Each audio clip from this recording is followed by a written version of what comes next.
Welcome back to the Steps to Health podcast. If you are new here, welcome. My name is Jocelyn. I'm a registered nurse working in Canada. Today's podcast will be focusing on Bill C-7 as it pertains to medical assistance in dying. Amidst a lot of opposition, medical assistance in dying, also called MAID, was put into place in June 2016. It allows certain eligible patients to have a physician-assisted suicide or death in an effort to end their pain and suffering. In order to be a candidate for MAID, one must be eligible for government-funded healthcare services in Canada. You must be 18 years of age or older and capable of making health-related decisions. You must have a grievous and irremediable medical condition, and you must have been provided with information about ways to alleviate suffering outside of MAID. Your request for MAID must be fully voluntary and not coerced. Bill C-7 is intended to amend some provisions surrounding MAID, and it is partially a result of a 2019 ruling in the Quebec Superior Court that broadened access to those whose natural death was not reasonably foreseeable. Bill C-7 is an act to amend the criminal code pertaining to MAID and includes 4 primary clauses. So here's how it would change MAID as it stands now. The first removes the stipulation that an individual's death must be reasonably foreseeable. The second clause adds a new section to further define eligibility relating to mental illness.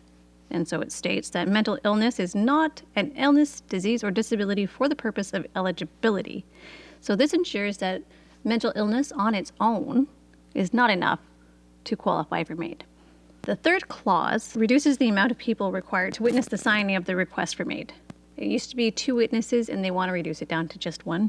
The third clause also addresses waiting periods. So currently there is a period of 10 days between requesting MAID and actually receiving MAID. This bill looks to divide the waiting period into 2 categories, one for those whose death is reasonably foreseeable and one for whose deaths is not reasonably foreseeable. For the reasonably foreseeable, the waiting period of 10 days will be waived. For those whose death is not reasonably foreseeable, there will be a 90-day waiting period imposed. If the death is not reasonably foreseeable, at least one of the healthcare practitioners must be an expert in whatever ailment the individual is suffering. And as part of the informed consent, all available treatments and services must be provided and must be made aware of and fully understood by the individual. The fourth and final clause of this bill revokes the necessity for same-day consent if certain criteria are met. Consent can be withdrawn at any time. Before I carry on, I'd first like to pass off a question to you. After hearing this, what are your thoughts? What do you think? Do you believe MAID is something that should be available to patients? Do you think it's something that's not appropriate? Do you think that these new stipulations are fair? Do you feel like they restrict freedoms? Or do you feel like they are imposing something that shouldn't be imposed on a more vulnerable population group? The more I dove into researching this bill, the more I realized that there are people who are passionately against it and people who are passionately for it.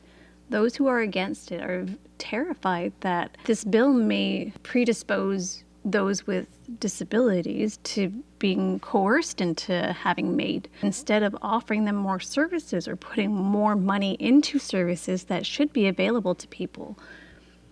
This country is supposed to be about equity as well as equality.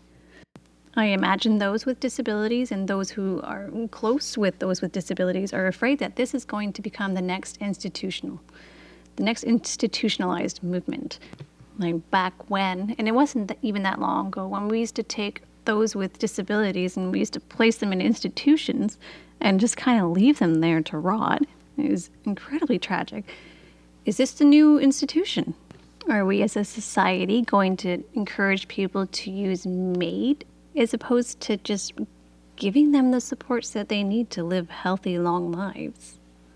I think that's my understanding of where the opposition is coming from when it comes to the language that is now allowing people with disabilities to be included. On the other hand, or perhaps more of the middle area, not having MAID accessible to persons with disabilities removes that autonomy that is afforded to those without disability.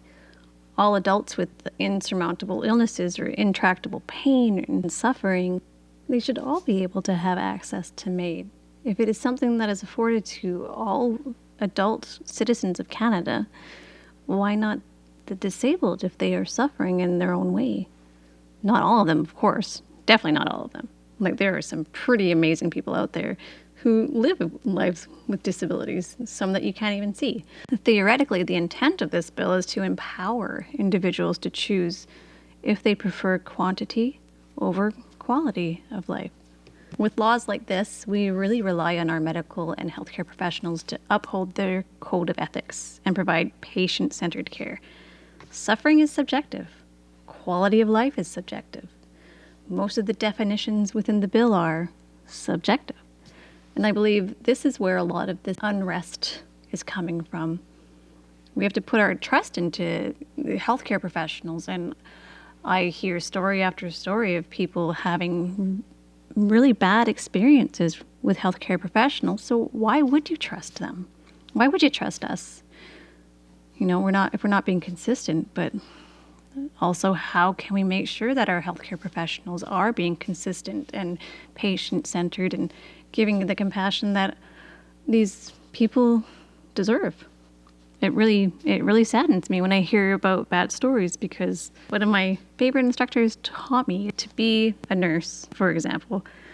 Being a nurse is a privilege. It is such a privilege to be let into somebody's personal space when they are at their most vulnerable. And I can't imagine people taking advantage of that or not taking that as a very serious responsibility. I want to say thank you to John. Thank you to Jessica as well for being so open and vulnerable with me about this topic. It's been a really difficult one to dive into, as both those for and against this bill have harrowing experiences and real fear. It's been humbling. It's been really humbling for me to hear messages from the hearts of people fighting for what they feel is right. And MAID has always been a very heavily impassioned topic of debate for many different reasons, and it is a very slippery slope kind of bill. Whew. That was a really heavy topic. I'm so sorry to drag you guys down that hole. If you made it this far, thank you so much for listening to me. I'd really love to hear your own thoughts and feelings towards this. I know it's heavily impassioned on either side of it. I'm sorry if I got any information wrong or if my words were not the most sensitive. Sometimes I trip up on my words and I don't fully recognize it until after the fact, so I truly apologize if this was insensitive in any way. I know it's a really heavy topic, so thanks again for listening. I'd love to hear from you. You can find me at stepspodcast.com. You can find me on Twitter at stepspodcast. You can find me on YouTube, Steps to Health. And I will see you on the next episode.